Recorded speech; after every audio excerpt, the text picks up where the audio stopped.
Captain America: The Winter Soldier had a budget of $177 million and was able to gross $714 million worldwide. It was the 9th MCU film. The film is inspired by the comic of Captain America: The Winter Soldier and also the 1970s political thriller. It was a departure of the classic Captain America which we saw in Captain America: First Adventure. It entered a new Captain America in the modern time. In this film, you see Captain America struggling to adjust to life in the modern world. He struggles with the political climate of today, whereby S.H.I.E.L.D. and Nick Fury have this program called Project Insight. This program eliminates S.H.I.E.L.D.'s targets without due process as they deem fit. Captain America's issue is he places a gun on people's head without testifying an innocence. Captain America's other struggles is adjusting to civilian life after war. He finds it hard to live as a civilian because all his life he wanted to be a soldier. But after World War II and the events that happened after the Avengers, he doesn't see a sense of purpose, or he's trying to struggle to find a sense of purpose. So in this situation, he befriends an ex-soldier called Sam Wilson, also known as the Falcon, which they can relate as ex-soldiers trying to adjust to civilian life. He also has a struggle seeing his best friend Bucky Barnes turn into Winter Soldier. Snake!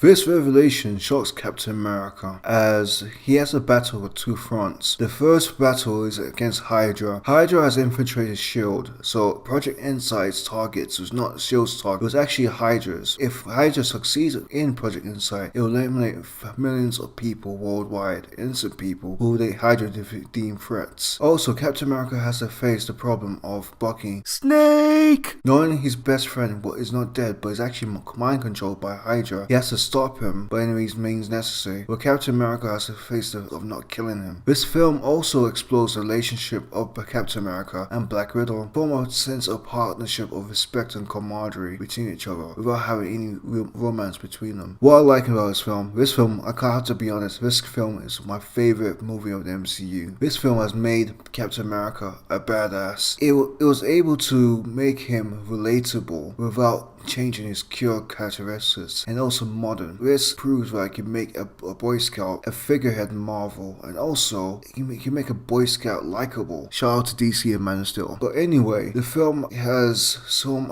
many things go up against it because he had to adapt the character into modern times without him being lost in it, and this film has done it perfectly by taking the Captain America Winter Soldier comic and making it updated to modern times. You can see parallels to this film and also with the Bourne films. One of my favorite parts of the film is the action. All the action scenes are amazing, especially from the beginning to the end, when Captain America goes onto a ship called the Luminary Star, taking out the French pirates, when Captain America has to face the strike team in an elevator, beating every one of them. Captain America's first fight with the Winter Soldier was intense, like you can see every blow, you can see the hand-to-hand combat. The action scene of that film was like one of the best action scenes I've seen recently in modern times. And the final fight was more personal because you know Bucky is now the Winter Soldier, so you see Cap trying to subdue Bucky as the best he can. The twist of Hydra infiltrating S.H.I.E.L.D. was a surprise. I didn't know that Hydra was still alive after the first Avenger, and the revelation of Armin Zola hitting their plan and also stalling Captain America so he can kill him was a smart idea. Bucky's twist as the Winter Soldier, Snake!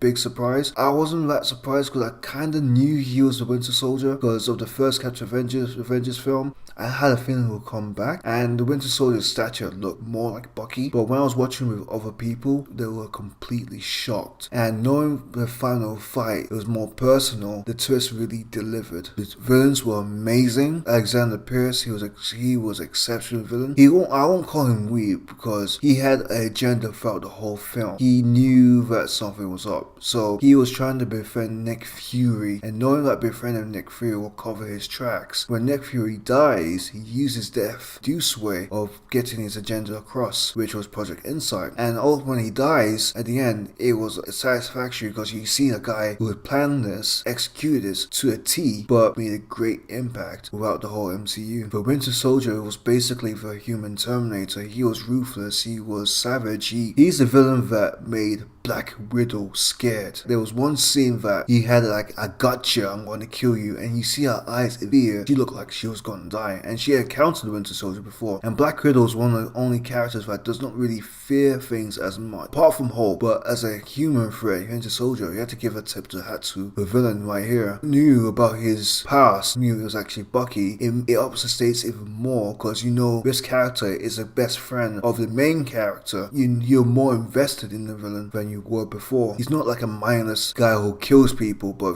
this is a man who is trapped. The relationship with Kappa and Black Widow is fantastic, and the chemistry between Chris Evans and Scarlett Johansson really sells you on the relationship. As I said before, it's not just a relationship, it's not a romance relationship, which you probably expect in all of these films, but this type of relationship where you see characters actually growing respect for each other. You see Captain America trying to understand Black Widow as a person, and Black Widow knowing that she's been living a lie, she can find a person who she can trust, and actually personally who can call her friend, which Black Widow that never has any friends apart from Hawkeye. The score of this film is amazing. It's the best score to me. Either one of the best scores of the MCU, one of the best scores in comic book films. It harkens back into 1970s political thriller. It's kind of reminiscent to The Bourne in that kind of way, but much more superhero in a way. It has its somber moments when Captain America meets Peggy. She suffers from dementia. It has its moments of Alexander Pierce, who was trying to find out what happened to Nick Fury, and it was actually subtle but slightly aggressive in a way. The fight scenes with the Winter Soldier, especially the Winter Soldier theme, gives chills as the name implies. And also when the captain tries to make Bucky to remember who he really was actually really nice. It was subtle, kind of he's my friend type of, and the music heightens that as well. There's hardly any weaknesses, but there's another fake death. So Nick Fury dies in this film, but he comes back, and this is kind of spoiled in the trailers if you'll see the trailers of this film. But the Winter Soldier assassinates Nick Fury, but nearly to the end of the film you see Nick Fury not dead actually. He actually took a drug which slows his heart rate. That led to his fake death, and this is one of these fake deaths that I'm kind of getting sick of, tired of, but it does serve the purpose of the film because Nick Fury was trying to find a way to get off SHIELD's radar, and this is the perfect way to get off. But they could have done it in a better way. I'm not saying like tricking the audience again. Overall, this film is a fantastic film. It's one of the best in the MCU. To me, this is the best in the MCU by far. It made Captain America relatable, modern. He's no longer like above any joke. He's now a leader. He's now earned his role as a leader. To me, in terms of like superheroes, Captain America, he's the superhero in Marvel, and seeing him adapted to modern times, it was a big risk, and Russo's understand the character and took the best traits of the character but kept his core traits as well. So it made him more relatable, likable, without losing his true nature of being a Boy Scout, being a good guy overall, seeing the best in people. I give this film like a 8.9. No, sorry, I give this film a 9.2 out of 10. It is a fantastic film. I was amazed when I watched this film, knowing that the Russos were comedy directors, pitched this film to Kevin Feige and delivered, not just delivered, exploded, and leading to the next film, Captain America Civil War. You see, Marvel are interested in doing movies who have great storytellers, not just a guy who can do action scenes. They has an incredible story, and they're able to make Captain America so relatable and likable, and also build a profile of Black Widow as well. And Nick Fury has had a hand in the film as well. This film is fantastic, and seeing this shirt here, he is my favorite hero, and I can't wait to watch the next Captain America film and see him in Infinity War. Well guys, if you like this review, click like and subscribe, share with friends. My target is to get 100 subscribers before the end of the year. Let's make sure we can get this target as my channel can grow. If you like this video, click the like button again, and peace.